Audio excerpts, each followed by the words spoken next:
بہت کچھ تھا اس کے ذہن میں، ڈر کے وہ ستم گر انکار نہ کرتے بچے کو دنیا کے سامنے اپنا نام دینے سے، مگر جہاں ڈر کا پہرا تھا وہیں اس خوبرو نوجوان کا حسن سلوک ہلکی سی امید بھی باندھ رہا تھا کہ شاید وہ سب سے لڑ کر اسے اور اس کے بچے کو اپنا نام دے دے۔ وہ چاہے تو سب ٹھیک کر سکتا تھا، اس لیے وہ انتظار کرنا چاہتی تھی اس کے جواب کا۔ محیب سے کیا بات کرو گی؟ اسی نے ہاؤس ڈیکوریٹر کو ہائر کیا ہے، کمرے سے نکلو، مجھے خواہ مخواہ کے ڈرامے مت دکھاؤ، یہ تو میری شرافت ہے کہ تجھ جیسی سے بھی میں عزت سے بات کر رہی ہوں۔ مبشرہ بیگم کا لہجہ گرگٹ سے بھی تیز بدلا تھا، وہ حقارت بھری نظر نجمہ کے سراپے پر ڈالتے ہوئے غصے سے بولی۔ منع کر دو، صوبیہ آنکھوں کے اشاروں سے نجمہ کو انکار کرنے کا کہنے لگی۔ میں نے کہا نا آپ سے، میں پہلے محیب سے بات کر لوں پھر دیکھتے ہیں۔ وہ ابھی بھی مہذب انداز سے بات کرنے کی کوشش کر رہی تھی، جبکہ مبشرہ بیگم اس کے نزدیک اس کے قابل نہ تھی۔ میں محیب کی ماں ہوں، بھول گئی ہو کیا؟ اس گھر کی مالکن، یہاں میرا حکم چلتا ہے، محیب بھی وہی کرتا ہے جو میں کہتی ہوں۔ تم کمرے سے سامان سمیٹو اپنا، ورنہ میں نوکروں سے باہر پھنکوانے میں دیر نہیں لگاؤں گی۔ نجمہ کا جواب سن وہ تلملا اٹھی تھیں۔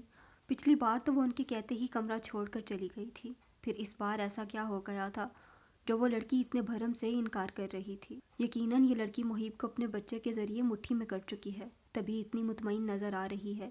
وہ دل میں سوچ کر مزید آگ بگولا ہوئیں۔ موم چھوڑے نا، محیب بھائی آ جائیں تو دیکھ لیں گے۔ صوبیہ انہیں ٹھنڈا کرنے کی کوشش کر رہی تھی۔ نہیں صوبیہ، تم نہیں جانتی ان جیسی نیچ ذات وحشیاؤں کو، یہ اپنی اداؤں سے شریف مردوں کو جال میں پھنسا لیتی ہیں۔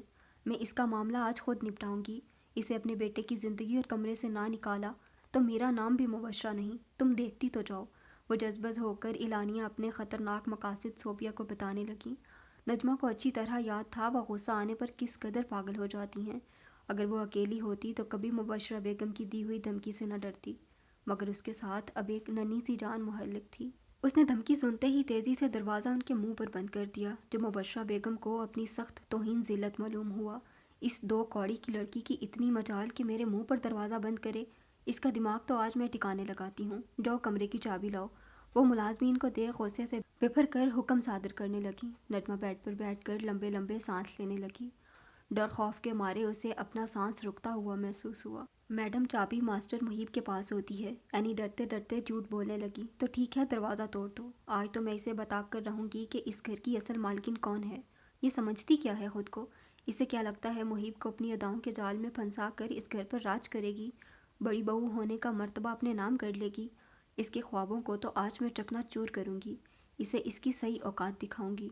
توڑ دو دروازہ۔ مبشرہ بیگم غصے سے پاگل ہوئے جا رہی تھیں، جبکہ ملازمین ان کے حکم پر خوف کے مارے ایک دوسرے کے منہ تک رہے تھے۔ کون سا ملازم تھا جس نے نہ دیکھا ہو کہ محیب جلال ملک کتنی عزت دیتا ہے اس لڑکی کو؟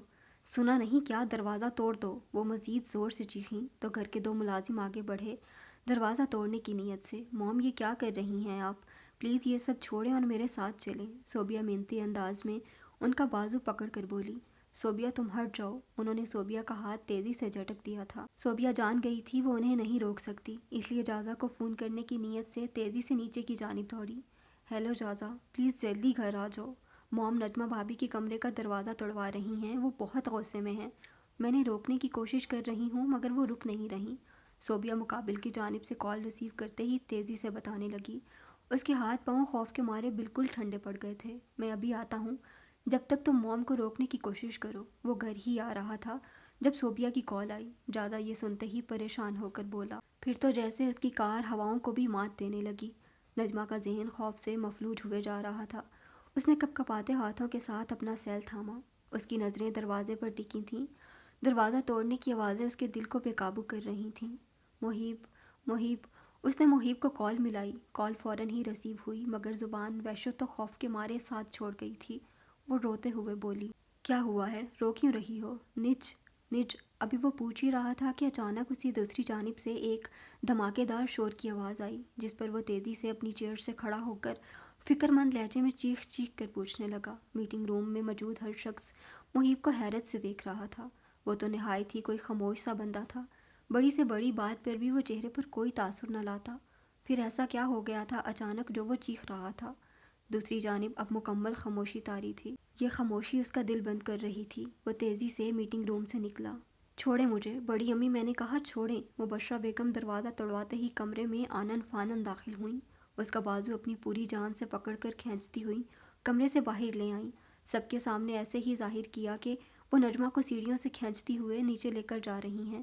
نجمہ مسلسل خود کو آزاد کرانے کی کوشش کر رہی تھی کہ اچانک اس کھینچا تانی میں مبشرہ بیگم کی پکڑ سے اس کا ہاتھ آزاد ہوا اور وہ اپنا بیلنس برقرار نہ رکھ سکی اور پیچھے کی جانب گری۔ جازا جب لاؤنج میں داخل ہوا تو نجمہ کو سیڑھیوں سے کلا بازی کھاتے ہوئے نیچے گرتے دیکھا۔ 2 لمحوں بعد نیچے فرش پر وہ اوندے منہ پڑی تھی، اس کے سر اور جسم سے خون نکل رہا تھا۔ نجمہ، نجمہ!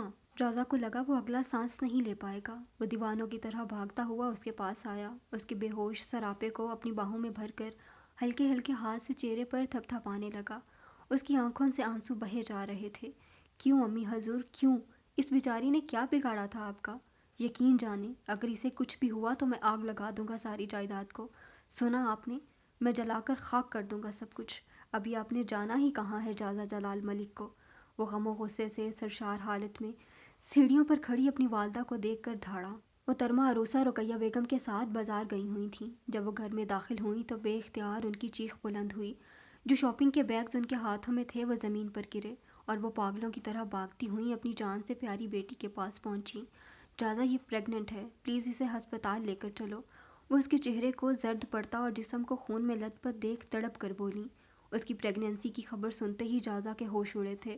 اس نے بے یقینی سے اپنی ماں کی جانب دیکھا۔ اتنی بے حس ظالم عورت اس کی ماں تھی، اسے یقین نہیں آ رہا تھا۔ صوبیہ یہ خبر سن کر شوق کے مارے منہ پر ہاتھ رکھ کر اپنی ساس کی جانب دیکھنے لگی، جن کے چہرے پر ابھی بھی کوئی شرم یا گلٹ نظر نہیں آ رہا تھا۔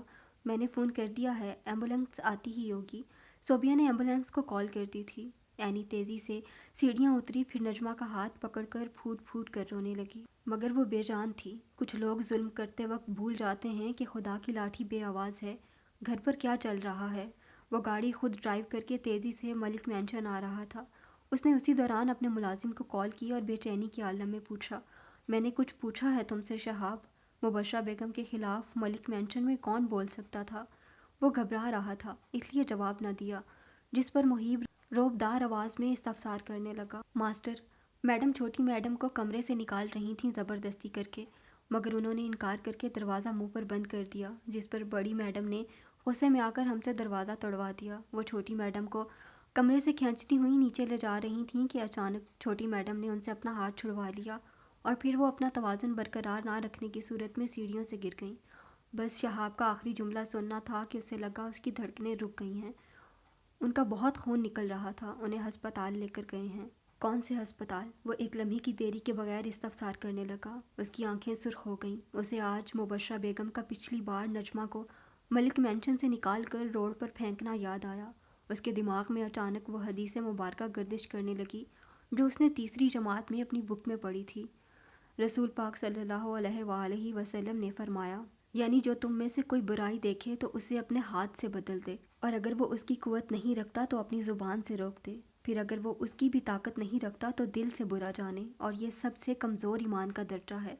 اگر اس نے اس دن اپنی والدہ کو روک دیا ہوتا اس ظلم سے تو آج یہ دن نہ دیکھنا پڑتا، آج اس کی بیوی ہسپتال میں نہ ہوتی۔ وہ اس وقت بھی واقف تھا کہ اس کی ماں نے غلط کیا تھا اس یتیم لڑکی کے ساتھ، مگر پھر بھی خاموش تماشائی بنا رہا۔ کاش شرمندگی دور کرنے کے لیے ڈاکٹر کو بھیجنے کے بجائے اپنی والدہ کو نصیحت کی ہوتی تو آج اس حالت کرب سے نہ گزر رہا ہوتا۔ ڈاکٹر، میری بیٹی کیسی ہے اب؟ اور اس کا بچہ، وہ تو ٹھیک ہے نا؟ محترمہ عروسہ ڈاکٹر کی آپریشن روم سے باہر آتے ہی بے صبری سے استفسار کرنے لگیں۔ سوری، ان کا مس کیریج ہو گیا ہے۔ یہ جملہ سنتے ہی سامنے دیوار سے ٹیک لگائے کھڑا شخص بری طرح ٹوٹ گیا، اور نجمہ زیادہ تیزی سے ڈاکٹر کے پاس آ کر بولا، ان کی حالت کافی نازک ہے، آپ دعا کریں، ہم اپنی طرف سے پوری کوشش کر رہے ہیں۔ ڈاکٹر کے پر امید لہجے میں کہنے کے باوجود جازا بری طرح دھاڑا، کوشش نہیں چاہیے مجھے، آپ کو اسے بچانا ہی ہوگا۔ دیکھو جازا، ہم کوشش کر رہے ہیں، تم پلیز سنبھالو خود کو۔ وہ فیملی ڈاکٹر تھی، اسے علم تھا کہ وہ کتنے پاورفل لوگوں کا کیس ہینڈل کر رہی ہے۔ اس کی پیشانی پر پسینہ جھلک رہا تھا۔ وہ جازا کے کندھے پر ہلکا سا تھپ تھپاتے ہوئے کہہ کر تیزی سے وہاں سے چلی گئی۔ اسی لمحے صوبیہ نے محیب کو بنا کچھ کہے وہاں سے جاتا ہوا دیکھا۔ کوئی اتنا پتھر دل کیسے ہو سکتا ہے؟ صوبیہ دل جلے انداز میں محیب کو جاتا ہوا دیکھ بولی۔ اسے شدید غصہ آ رہا تھا اس شخص پر جو جب سے اسپتال آیا تھا سر جھکا کر دیوار سے ٹیک لگائے کھڑا تھا۔ اس نے اپنی کار ہسپتال کی پارکنگ میں ہی چھوڑ دی۔ وہ بس چل رہا تھا، منزل کی کچھ خبر نہیں، ہوتی بھی کیسے۔ اپنی اولاد کا غم سینے میں دبا کر خاموشی سے جو نکل آیا تھا۔ کتنی دیر چلتا رہا نہیں جانتا، بس چل رہا تھا سنسی کیفیت میں۔ کیا قصور تھا اس ننھی جان کا جو اسے لالچ اور پرانی دشمنیوں کی بھینٹ چڑھا دیا گیا؟ ستم تو یہ تھا کہ چڑھانے والی اپنی ہی ماں تھی۔ اپنی تکلیفیں وہ شیئر کرنے یا جتانے کا عادی نہیں تھا۔ وہ خاموش مزاج تھا شروع سے۔ طبیعت میں یہ خاموشی چھوٹی عمر میں ملے ہوئے زخموں کے سبب تھی۔ وہ چلتے چلتے ایک مسجد کے سامنے سے گزرنے لگا۔ وہاں نماز عشاء ادا ہونے کو تھی۔ نجمہ اسے زبردستی اپنے ساتھ نمازیں ادا کرواتی ہے۔ یہ یاد آتے ہی چہرے پر ہلکی سی رنجیدہ مسکان بکھری۔ نہ جانے دل میں کیا سمائی۔ وہ مسجد کے دروازے پر اپنے مہنگے برانڈڈ جوتے اتار کر اندر داخل ہو گیا۔ ایک نمازی جلدی جلدی وضو کر رہا تھا۔ وہ بہت بے چین دکھائی دے رہا تھا محیب کو، شاید جماعت کھڑی ہونے میں کم وقت رہ گیا تھا اس لیے۔ محیب بھی اس کے ساتھ وضو کرنے لگا۔ وہ دونوں آگے پیچھے ہی جماعت میں شامل ہوئے۔ نماز سے فارغ ہوئے تو دعا مانگی گئی۔ وہ اس میں بالکل خاموش بیٹھا رہا، جیسے وہاں موجود ہی نہ ہو۔ وہ پتھر کا بت معلوم ہو رہا تھا جس کے ہاتھ ہوا میں دعا مانگنے کی صورت میں بلند تھے، مگر چہرے پر کوئی تاثر نہ تھا، نہ زبان میں کوئی حرکت۔ وہ کہاں تھا؟ کن لوگوں کے درمیان تھا؟ اس کی جان کو خطرہ ہو سکتا تھا مگر اسے کوئی پرواہ نہ تھی۔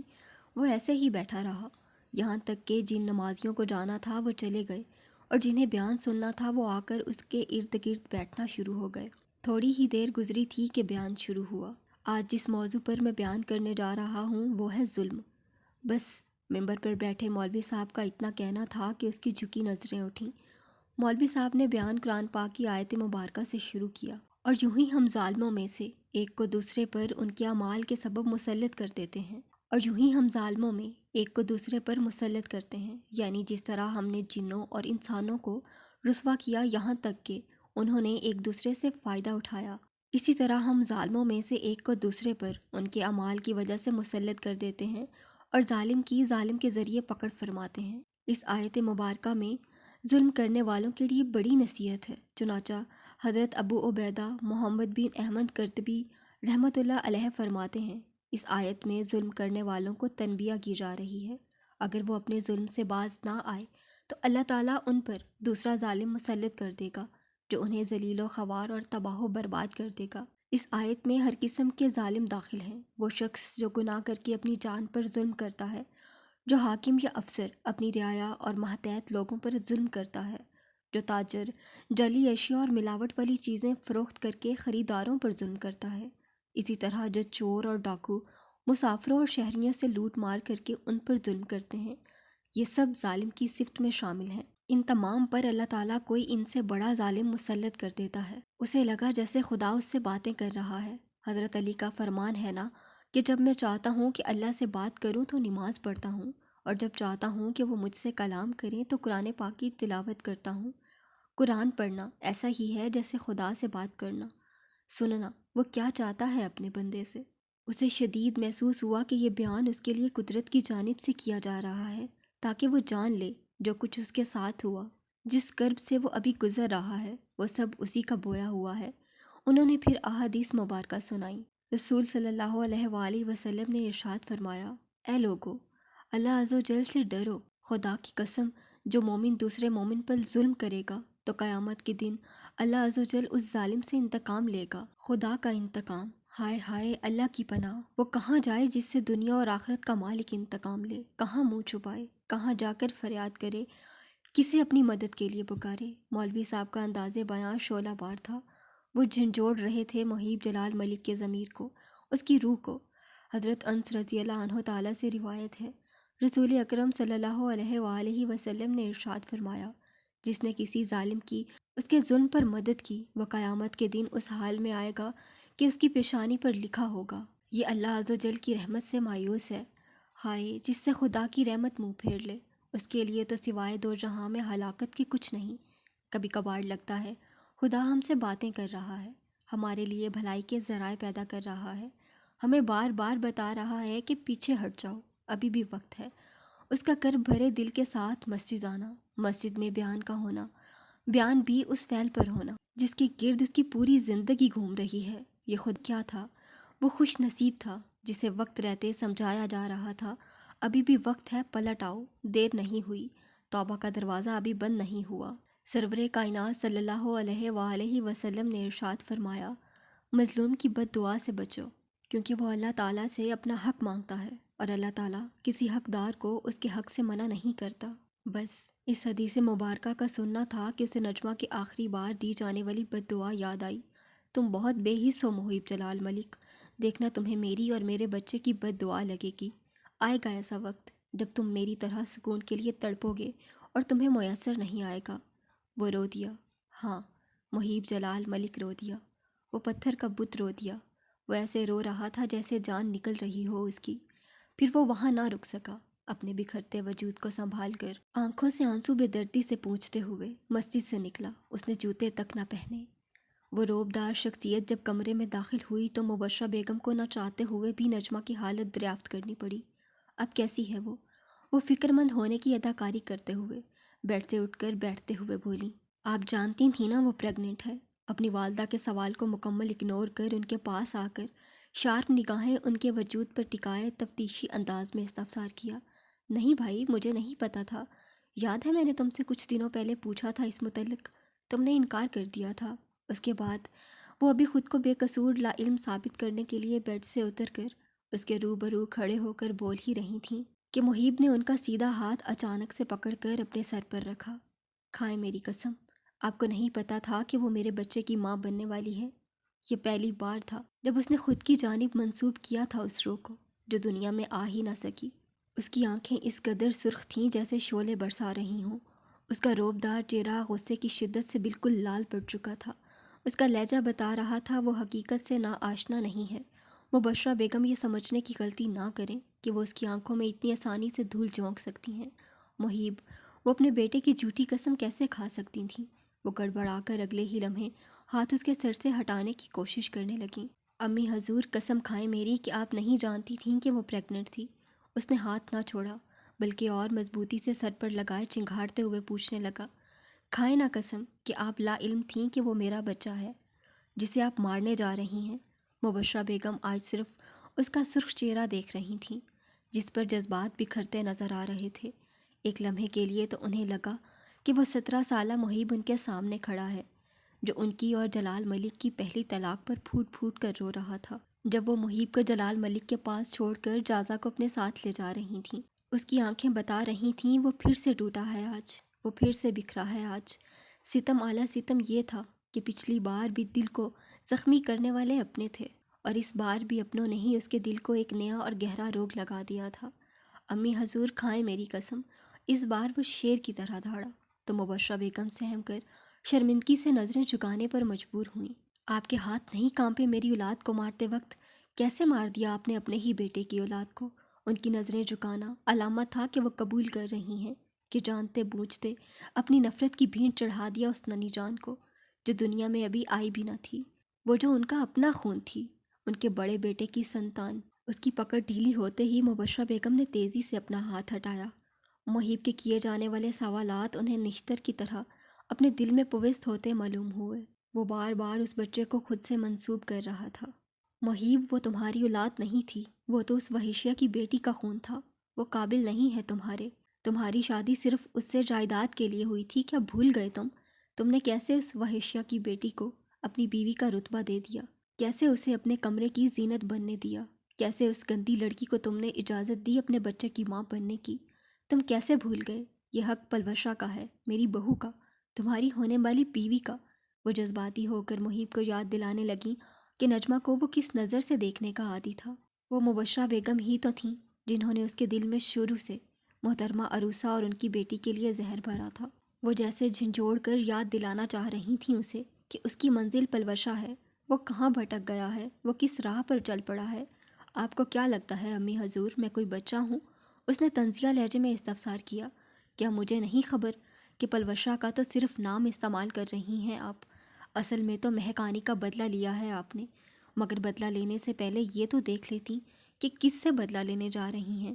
آپ کو بدلے کی آگ نے اتنا اندھا کر دیا کہ آپ نے اپنے ہی بیٹے کی اولاد کی جان لے لی۔ وہ ابھی غم و غصے سے سرشار حالت میں بول ہی رہا تھا کہ مبشرہ بیگم بیچ میں بات کاٹتے ہوئے وہ اولاد نہیں ہے تمہاری، وہ صرف اس وحشیہ کی بیٹی کی اولاد تھی۔ ہم نے تمہیں پہلے ہی سمجھایا تھا محیب کہ دل لگی کرو، دل مت لگانا اس سے۔ یاد ہے وہ تم ہی تھے جس نے جازہ کی شادی اس وحشیہ کی بیٹی سے نہیں ہونے دی، کیونکہ تمہارے نزدیک وہ گندا خون قابل نہیں تھا تمہارے بھائی کے۔ اگر وہ تمہارے بھائی کی بیوی بننے کے قابل نہیں تھی تو تمہارے بچے کی ماں بننے کے کیسے قابل ہو گئی؟ جب سے وہ مجھ سے منسوب ہوئی، وہ پھر وہ نہ رہی، وہ میری ہو گئی، اور جب وہ میری ہو گئی تو پھر میں کسی کو حق نہیں دیتا اس کے متعلق کچھ غلط بولنے کا۔ اگر آپ کو یاد ہو تو میں نے بھی آپ سے کہا تھا وہ بیوی ہے میری، میں دل لگی کروں یا دل لگاؤں، کوئی اس معاملے میں بولنے کا حق نہیں رکھتا۔ اور اگر آپ کو لگتا ہے ان فضول باتوں کو موقف بنا کر ایک جان کا قتل آپ پر جائز ہو گیا تو میں بتا دوں یہ آپ کی سب سے بڑی غلط فہمی ہے۔ آپ نے قتل کیا ہے، وہ بھی اپنے ہی بیٹے کی اولاد کا، جس کے لیے میں آپ کو کبھی معاف نہیں کروں گا، کبھی نہیں۔ اس نے جس انداز سے نجمہ کو اپنی جانب منسوب کیا، یہ کافی تھا مبشرہ بیگم کو بتانے کے لیے کہ کیا مقام رکھتی ہے وہ لڑکی محیب جلال ملک کی زندگی میں۔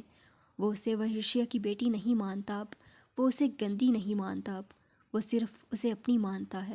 وہ غم و غصے اور رنج کے عالم میں مبشرہ بیگم کو حقیقت سے روبرو کروا کر وہاں سے لمبے قدم بھرتا باہر چلا، مگر دروازے پر پہنچ کر بغیر پیچھے مڑے اعلانیہ اپنے روبدار انداز میں کہا، دعا کیجئے میری بیوی کو کچھ نہ ہو، ورنہ جان لیجئے گا آپ کا بیٹا بھی نہ رہا۔ مبشرہ بیگم کو تو جیسے 440 واٹ کا جھٹکا لگا تھا، محیب کو اس لڑکی کی خاطر خود سے لڑتا دیکھ۔ وہ لڑکی جو پیدائشی دشمن تھی اس کی، وہ کب اتنی اہمیت کی حامل ہوئی کہ اس کی خاطر اپنی ماں تک سے جینا مرنا ختم کرنے کے لیے تیار بیٹھا تھا۔ وہ ہکا بکا اسے جاتا ہوا دیکھنے لگی۔ محیب جلال ملک اپنی زبان کا کتنا پکا ہے یہ جانتی تھیں وہ، یہی سبب تھا کہ ان کا دل خوف کے مارے بے قابو ہوا۔ وہ اپنا بیٹا کھونا نہیں چاہتی تھیں، ایک بار پہلے بھی اس سے جدا ہوئی تھیں۔ وہ درد، تکلیف، وہ جدائی، وہ ملنے کی امید، وہ ایک جھلک دیکھنے کی تڑپ انہیں اچھی طرح یاد تھی۔ نہ چاہتے ہوئے بھی دعا کرنے پر مجبور تھیں کہ نجمہ کو کچھ نہ ہو۔ مجھے یقین نہیں آتا کوئی اتنا پتھر دل کیسے ہو سکتا ہے۔ انسان اگر بے زبان جانور بھی پالتا ہے نا تو اس سے بھی انس ہو جاتی ہے، مگر تمہارے بھائی کو ایک جیتی جاگتی ہنستی مسکراتی زندہ دل لڑکی سے نہ ہوئی۔ وہ بیوی ہے ان کی، کم از کم اسی مقدس رشتے کا لحاظ رکھ کر ایک بار ملنے آ جاتے۔ صوبیہ کا دل جل کر خاک ہوئے جا رہا تھا محیب کی نجمہ کے متعلق لاپرواہی دیکھ۔ وہ جازہ سے شکوتاً بولی، میں کیا کر سکتا ہوں اس معاملے میں؟ وہ بچے تو ہیں نہیں جو پکڑ کر لے آؤں۔ جازہ خاصا چڑھتے ہوئے جواب دہ ہوا، ویسے بھی کیا فرق پڑتا ہے ان کے ہونے نہ ہونے سے؟ فرق پڑتا ہے، وہ ہسبینڈ ہے اس لڑکی کے جو زندگی اور موت کے بیچ لڑ رہی ہے۔ صوبیہ جذبت ہو کر خاصا جتاتے ہوئے بولی، ہسبینڈ؟ وہ آج انہی کی وجہ سے اس حال میں ہے۔ مجھے یقین ہے یہ سب انہوں نے خود کروایا ہوگا۔ جب انہیں پتہ چلا ہوگا کہ نجمہ پریگننٹ ہے، وہ تو دل بہلا رہے تھے، ذمہ داری اٹھانے کے لیے تھوڑی اپنے پاس رکھ کر بیٹھے تھے۔ جازہ کا بس نہیں چل رہا تھا کہ محیب کو گریبان سے پکڑ لے اور اسے ان سارے ظلم و ناانصافیوں کی خود سزا دے جو اس نے نجمہ پر ڈھائے۔ وہ پھر ہسپتال نہ گیا، ہمت ہی نہ ہوئی۔ اپنے کیبن میں کھڑکی کے پاس کھڑا سورج کو اپنی کرنیں سمیٹتے اور رات کو اپنی چاندنی پھیلاتے خاموشی سے دیکھ رہا تھا۔ وہ کیا تھا جو اس کے پاس نہیں تھا آج؟ اگر وہ پیدائشی دشمن مر جاتی تو دنیاوی طور پر وہ شوہر ہونے کے اعتبار سے نفع ہی اٹھاتا، پھر وہ خوش کیوں نہ تھا؟ بس خمولی ہاتھ کو تکنے لگا، اس لمحے جیسے کوئی جنگ لڑ رہا تھا خود سے۔ سوری، میں تمہاری حفاظت نہیں کر سکا۔ اس نے خالی ہاتھ کو دیکھتے دیکھتے قرب کی شدت سے آنکھیں بند کیں۔ ایک آنسو کا قطرہ آنکھ سے بہہ کر پلک پر آ ٹھہرا۔ وہ اپنے بچے سے شرمندہ تھا، وہ معافی مانگ رہا تھا۔ جس اذیت سے اس لمحے وہ گزر رہا تھا وہ علم رکھتا تھا اس سے دگنی اذیت ابھی اس کی منتظر بیٹھی ہے۔ محترمہ عروسہ کا رو رو کر برا حال تھا، ان کی ہر سانس دعا گو تھی کہ نجمہ کو کچھ نہ ہو۔ رقیہ بیگم کے دل میں بھی اپنی پوتی کی محبت جاگ اٹھی تھی۔ انہوں نے ہسپتال سے واپس آ کر آیت کریمہ کا ورد کروایا تھا ملک مینشن میں۔ دوسری جانب صوبیہ اور عینی اس لڑکی کے غم میں نڈھال ہو چکے تھے۔ جازہ کی حالت ایسی تھی جیسے جان سولی پر لٹکی ہو کہ اب نکلی کہ تب نکلی، مبارک ہو، وہ اب خطرے سے باہر ہیں۔ یہ خوشی کی خبر ملتے ہی سب کے چہرے کھل اٹھے تھے۔ ڈاکٹر کے اطلاع دیتے ہی صوبیہ اور عروسہ بیگم ایک دوسرے کے گلے لگ کر اپنی خوشی کا اظہار کرنے لگے۔ کیا میں ان سے مل سکتا ہوں؟ جازہ نے بے صبرا ہو کر ڈاکٹر سے استفسار کیا۔ مل سکتے ہیں، مگر ابھی وہ دوائیوں کے اثر میں ہیں۔ ٹھیک ہے، بس اسے دیکھ لینا چاہتا ہوں، سکون آ جائے گا مجھے۔ میں اسے ڈسٹرب بالکل نہیں کروں گا، جازا نے لچکدار انداز میں کہا تو ڈاکٹر نے سر ہلا کر ملنے کی اجازت دی۔ ماسٹر، میڈم نجمہ اب خطرے سے باہر ہیں۔ اینی نے سب سے پہلے یہ اطلاع محیب کو کال کر کے دی۔ وہ اپنے کیبن میں چیئر پر بیٹھا ہوا تھا جب اسے یہ خبر ملی۔ آنکھیں از خود پرسکون انداز میں بند ہوئیں، جیسے روح کو قرار آیا ہو۔ اس نے بغیر کوئی جواب دیے کال منقطع کر دی۔ جب وہ ہوش میں آئی تو اپنے اوپر گزری قیامت یاد کر پھوٹ پھوٹ کر رونے لگی۔